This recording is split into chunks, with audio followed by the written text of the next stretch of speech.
Ready? Watch it. The Mac. This movie just blew me away, man. I've been waiting patiently to see it. I saw rewatched Jackie Brown, which I might have mentioned before, but I'm gonna tell you outright. I think I think it's a masterpiece. I think like we are coming from a 35 millimeter screening. That's the second. It's only like the second like film experience I've ever had, you know, like projected film, and it just blew my mind seeing like all the little artifacts or imperfections and like the film grain and vibrant colors and the unusually haunted imagery from the unusually great cinematography. You know what I mean? It's a long movie, but like in fairness, all Tarantino movies are long and sort of dialogue sequences are exaggerated. You know what I'm saying? I think with like The Hateful Eight, the thing that sort of hurt that movie was like it kind of took place entirely in one place, which I think kind of hurt the movie. But I gave Hateful Eight like a 9 out of 10. But I love all Tarantino's work. What did you think about Once Upon a Time? I think this movie was. I think it's like a bruising masterpiece. I think it was something different than it's way different than anything Tarantino has ever made. Like it wasn't filled with all these like over obsessive moments with violence. It kind of was like mellowed out, like just kind of chilled. But did anyone say the N-word in this one? No. I don't think so. No N-bomb. And it may sound boring that it wasn't crazy, but it wasn't. This entire movie was just like not to me. Well, not to us, I suppose. It was a nice ride. Yeah. The whole thing was a nice artistic It was like ride. an experience, as opposed to the traditional movie experience, which I guess traditionally nowadays a lot of movies they're so the same or they're so boring or predictable, but this movie was so unpredictable. It was so hilarious, savagely so. Really like the random part where I don't know, we're doing spoilers. Oh yeah, we're doing the random part with Bruce Lee and Brad Pitt having this nice battle. What the fuck? Yeah, it was a daydream. It was a daydream in Brad Pitt's head, but like that was fucking insane. That was literally insane. Brad Pitt like whipping Bruce Lee's ass. Right. Bruce Lee being a little bit arrogant. And the way he had that thought was just like basically replaying what Leonardo DiCaprio said to him. And he went to this whole memory. And then the movie is like layers. Almost kind of like what Charlie Kaufman would do. Like layers and layers. Yeah, look at that. How fast it is. See that? Yeah, it's like multiple movies in one. Yeah. Like if a narrative was a bus, it was like multiple buses crashing into each other. This is one of the first times that I cared, or almost kind of forgot that what he was doing as an actor was just fucking montage. It was just him acting. I do just want to say, seeing this movie on film, I mean the movie already is this way, but seriously, it was like a transportive experience, pretty similar, like with like Midsummer or like Annihilation. Like took me somewhere, you know, and man, it was very cartoonish, you know, with like Tarantino violence, or I guess Tarantino savageness. The foot fetish is in full display in this film. Jesus Christ, there's feet everywhere.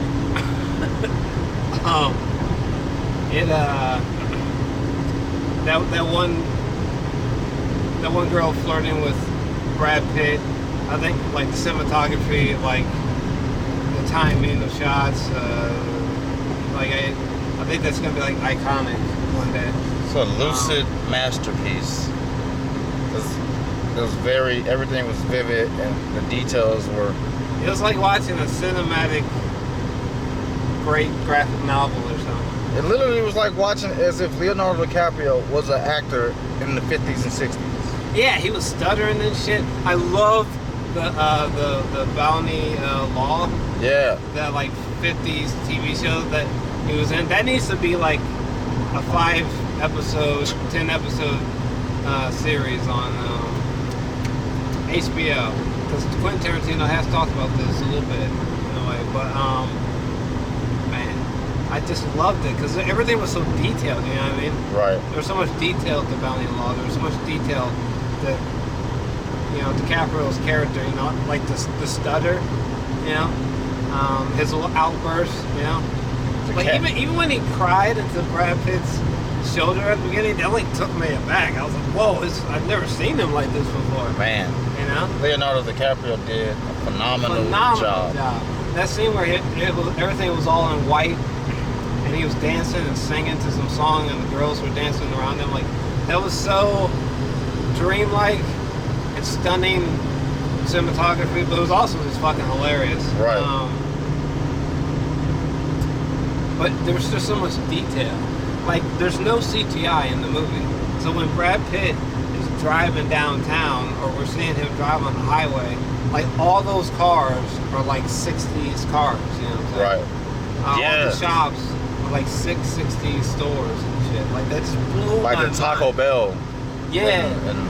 Oh my god, I love the sequence when theaters, when that strip, you know, started turning on, and the stores started turning on, and all the light bulbs started turning on, and you could tell like a lot of that shit was like iconic places that used to be, you know, and that these are probably places that Tarantino geeks out about, you know, so like bringing it back, it's like he brought something back to life, you know, by making this movie. I'll tell you that Brad Pitt came back on this one. I'll tell you, like Brad Pitt was amazing. Came full. Man, those two working together, chemistry is crisp. Who do you think did better, Brad Pitt or DiCaprio? In this movie? Yeah. DiCaprio. I can't really, they both did great, but DiCaprio, man, is on 1,000% just on his shit. Not saying Brad Pitt's not. Brad Pitt was doing phenomenal, but Leonardo DiCaprio again outperforms his own self. Yeah, I have to admit, like, just from acting as himself in the movie, and then being himself in Bounty Law, and then he's in that Lancer show as well. There's too many layers of him in this movie. Yeah.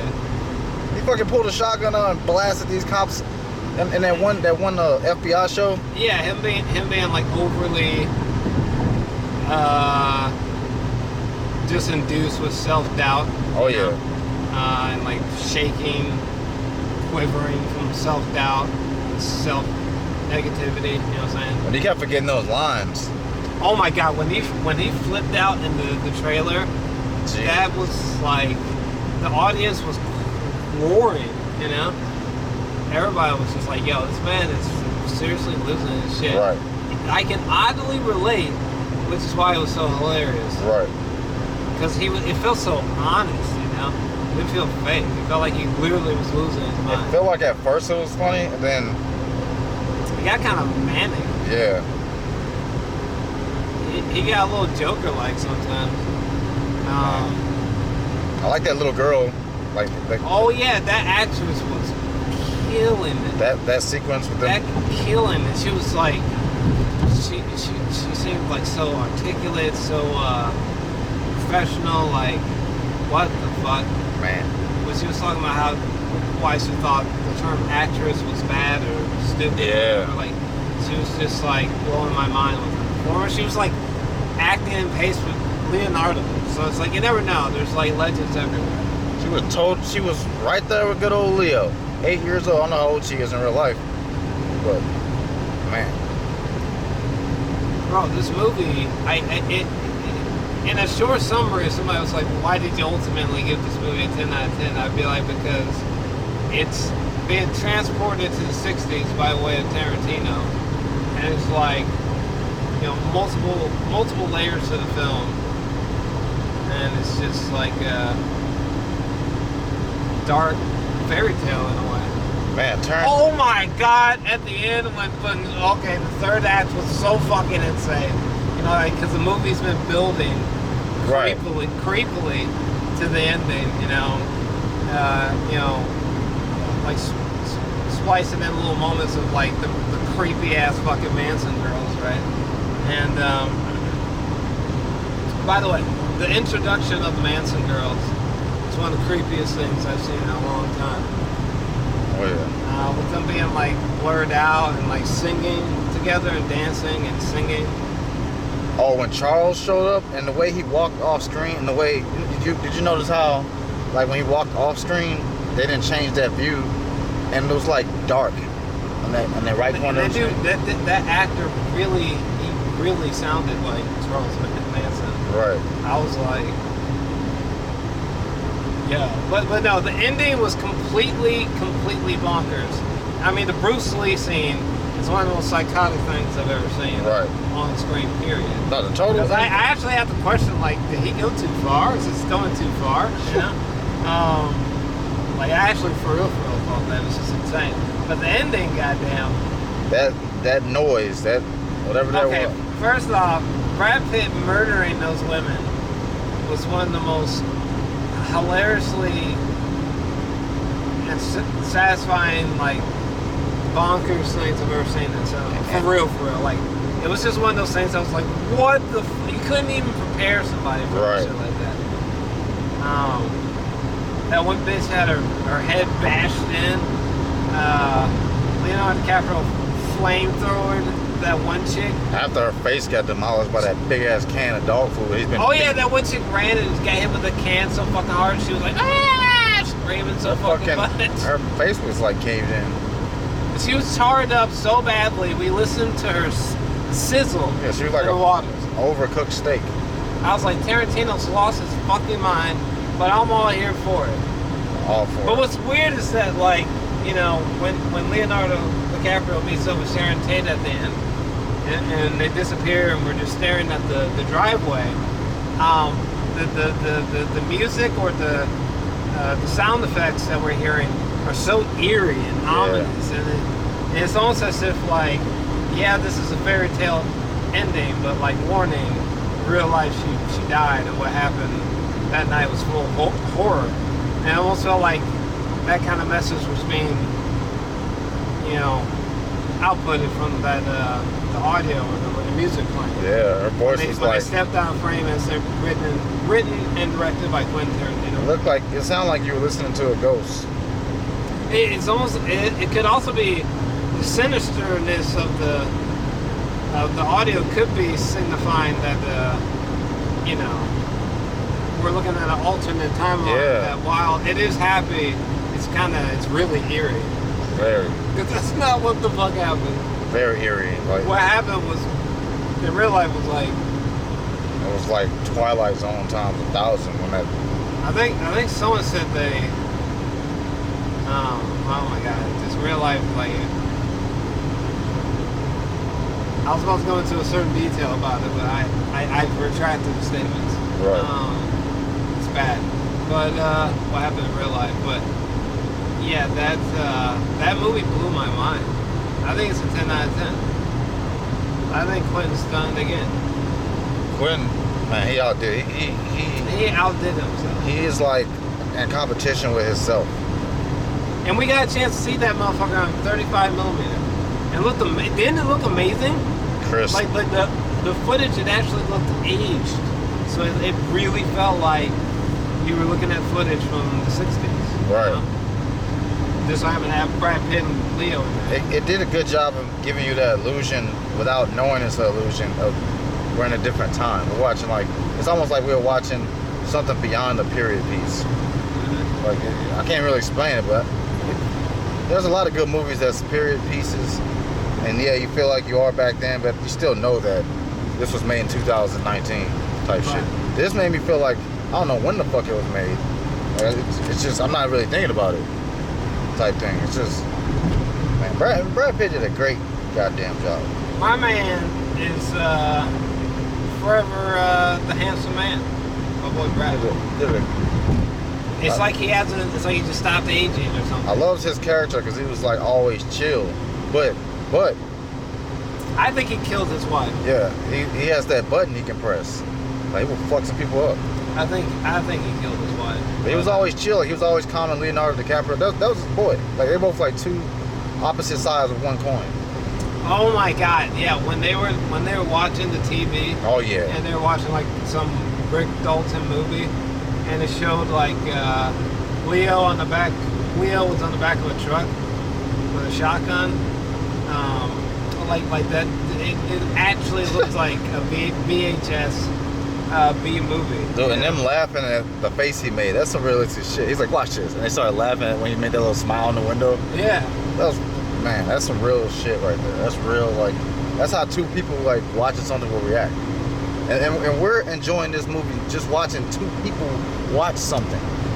And I really like the way that they handled Sharon Tate, you know, because they just showed that she was just a really nice, beautiful, sweet person. That's it. Yeah. Period on the end. Yeah, Got a lot of potential, you know, and when she like goes to like watch a movie of hers, but it's the real Sharon Tate on screen. I fell in love with her.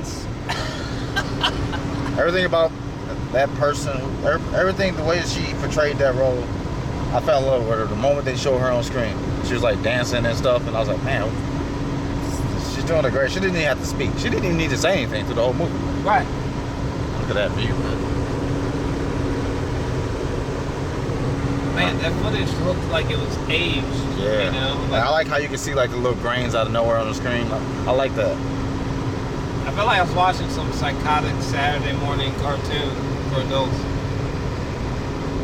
Yeah, bro. 10 out of 10 for me. There's no doubt. I didn't even need to think about it. It's 10 out of 10.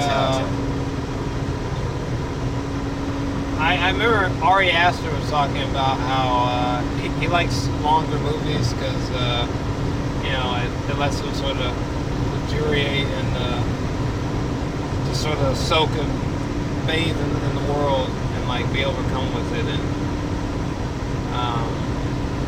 I kind of agree. I like the length actually.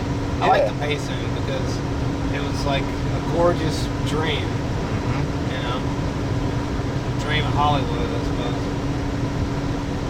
I didn't mind it being long at all. Could have been longer. Like it's a lot of movies like these days. Like they make it long, but they try to push a lot of shit in there they don't need to. This movie, a lot of movies back then could feel that way, right. You know, where like the pacing feels like unusually long and like, you know. This movie did a great job of. Like not everything needs to feel like the editing of a Michael Bay Transformers movie, you know. Right. And like you said, another thing about this movie, no CGI. None of that. None. What you're watching is what's happening. Yeah, so like when he drove on the highway, I was like, wait, what? Right. Quentin just went all in. He just went all in. Man, I don't know how he did that. Look at this big old giant bird. See if I can get it on camera, Jesus. Make sure you get it up. I'm trying to get it.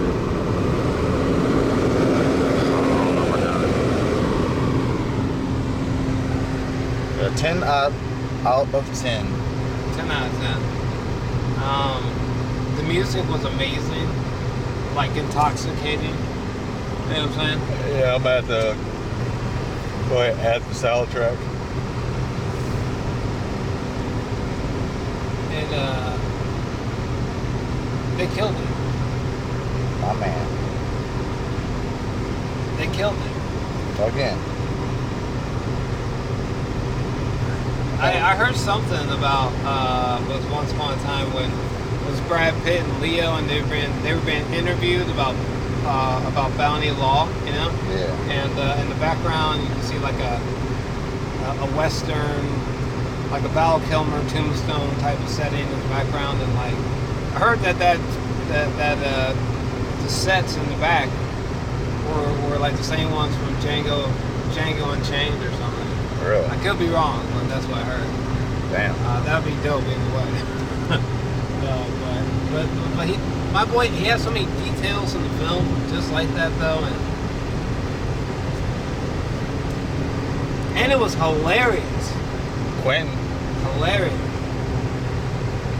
Man. His funniest movie. Yeah. Leo's funniest movie.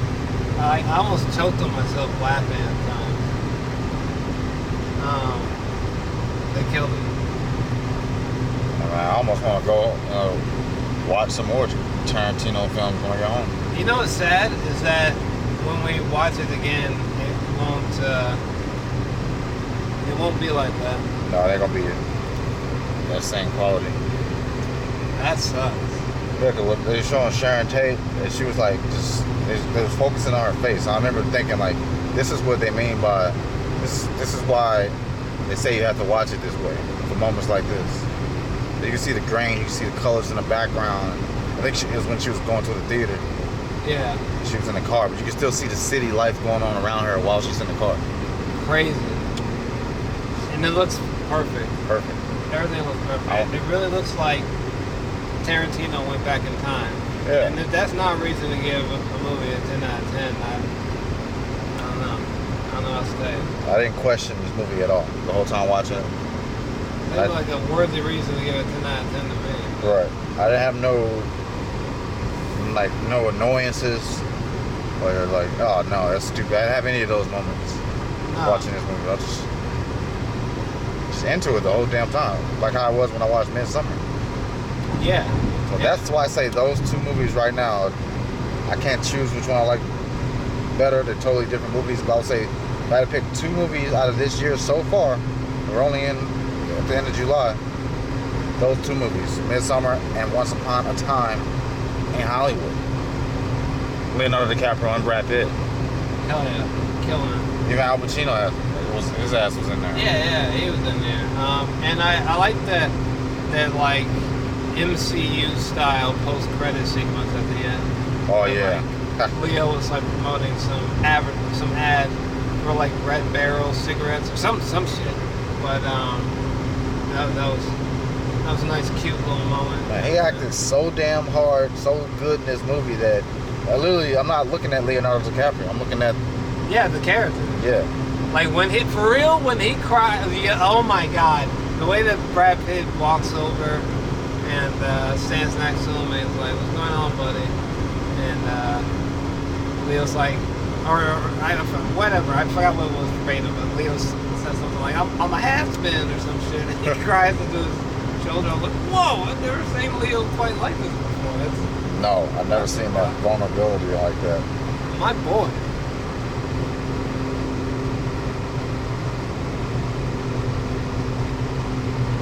My boy. Once upon a time in Hollywood. My fucking boy.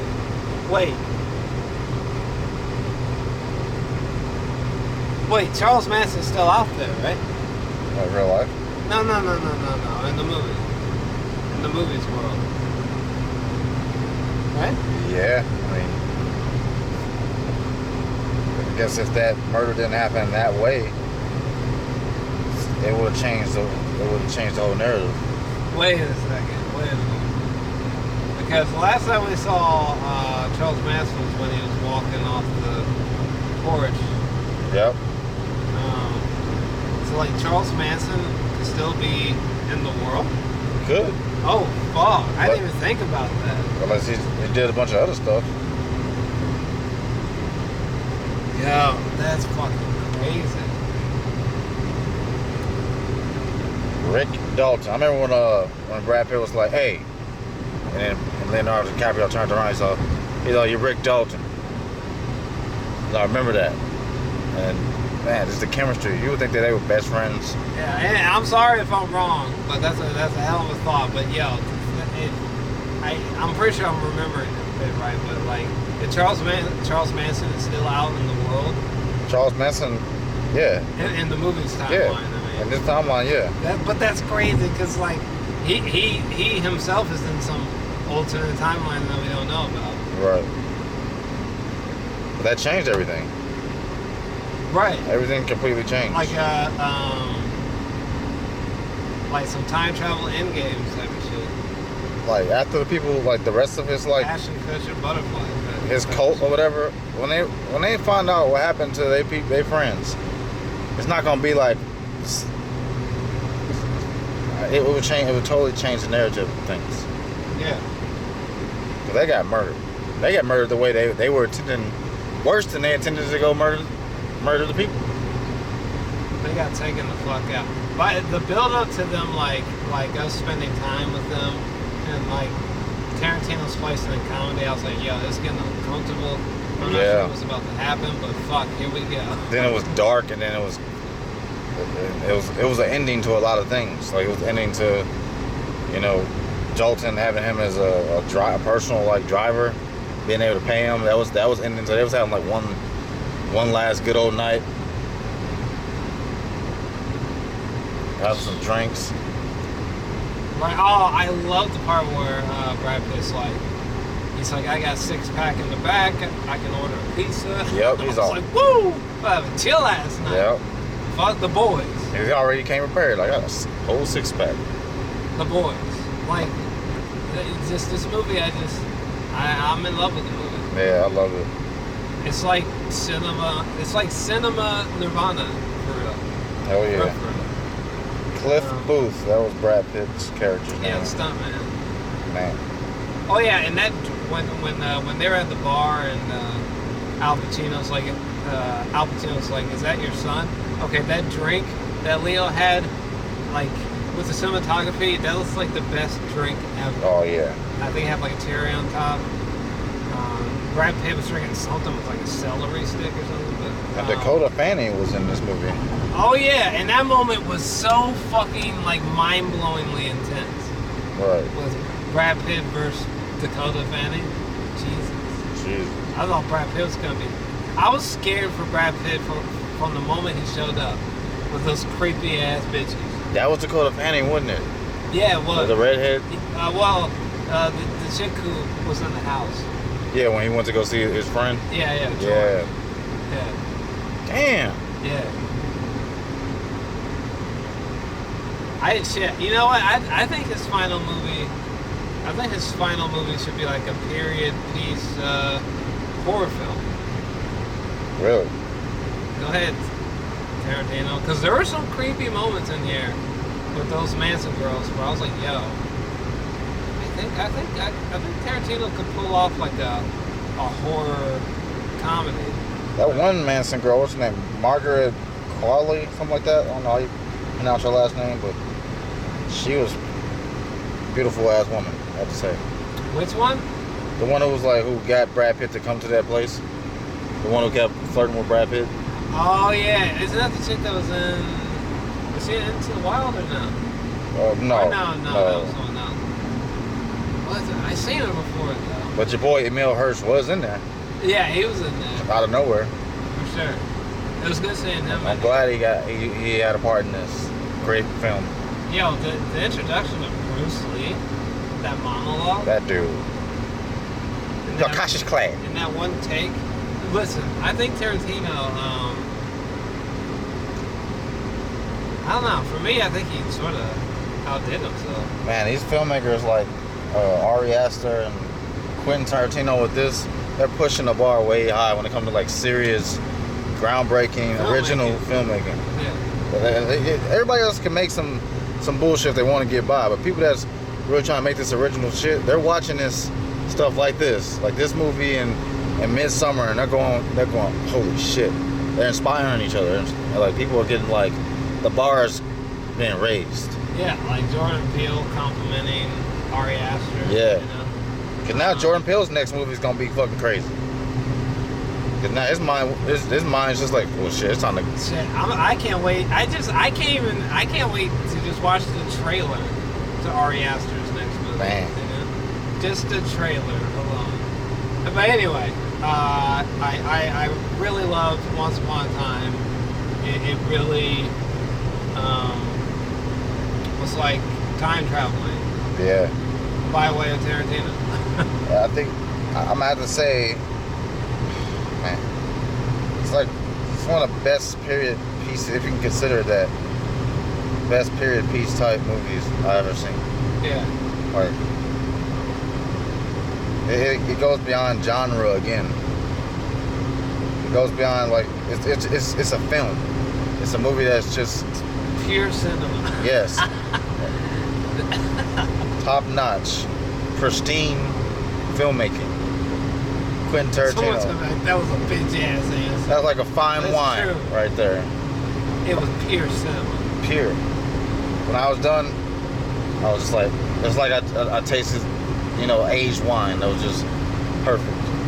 Perfect. Just like the perfect notes. It's what I needed, Quentin. It's what I needed. Right. It's what I needed, Quentin.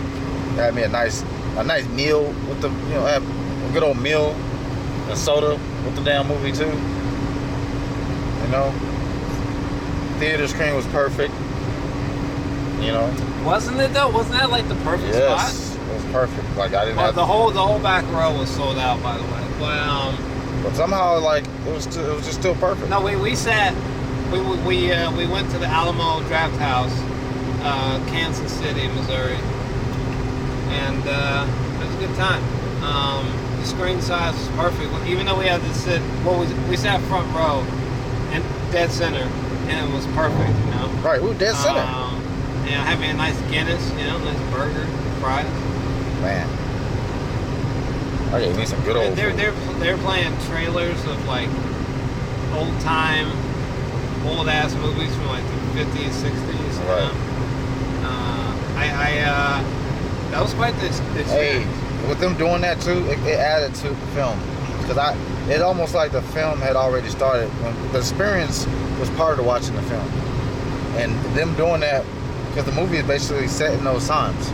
Yeah, well, you're saying like the 35 millimeter experience. Yeah, all that, them showing them old trailers, all that, all culminating together, made this movie. Yeah, that one, the trailer to Star Wars, the new Star Wars movie. Yeah, that looks like that was shot on film. Yeah. That looked amazing when they showed the Death Star or something like that. Yeah. Man. Fuck. Was it film grade? Film. God. That made me want to go home and watch the last two Star Wars films. I can catch up. Right. Again, well, I already seen them, but just to refresh. Yeah. God, man. But yeah, Tarantino killed it. I'm trying to think if there was anything else I wanted to add. There's probably a lot I'm not thinking about right now, but there's so much that happened in this movie. Well, one thing that I really loved as well is that Tarantino said that he thought that the characters were so detailed and so interesting that he thought that fuck a traditional style plot. Let's just hang out with these characters. Let's hang out with Sharon Tate and watch her be happy. Because that seems beautiful. Or let's hang out with Leonardo DiCaprio and see what kind of person he is. Man. And Brad Pitt, I think he killed his wife, but yeah, I think he killed her. Yeah, because when they cut to that one scene of her being annoying as fuck, I was like, he had that. What, do you have a harpoon in his hand or something like that? I don't know, but I think he got her. I think he got her real quick. He killed her real quick. Got away with it. He was a good guy. Hey, sometimes shit happens. I mean, yeah, all those scars on him. Yeah. Like there's so many details. There's so many little details like that. When he was on the roof, man, the way they showed, like I said, his scars. Yeah. And they showed like that was a real like close up on like his mentality, like. And I think he was looking down at Charles Manson or something like that. But man, that movie. Sharon Tate, she was playing a record. You can hear it from the roof. Like he was an overseer, like he was a protector in a way. Without knowing he was. Jesus Christ. Tarantino did it. But my man Leonardo, so many different roles he played in this movie. Dude, when he was freaking out on set, when he had to spit the water out and he kept forgetting the line and he had to freak out on set, like Leo is one of the best. He's one of the best.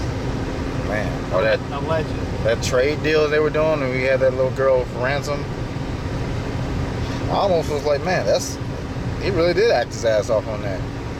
Like, they're not lying. Yeah, like when she was like, that was some of the best acting I've ever seen in my entire life. It's like he channeled like the happiness that I felt for him. Yeah. In that moment was almost overwhelming. Yeah. Because it felt so deserved. He's like, oh, do we need to do another take? And he was like, no, we got it. He was like, oh, all right. It's like, all right. We got it, Rick. You knew he was so fucking angry. He was like, yes. He like shed a tear and shit. Like, man, he's so proud of himself. Worked so damn hard. He worked so hard on that scene. Man.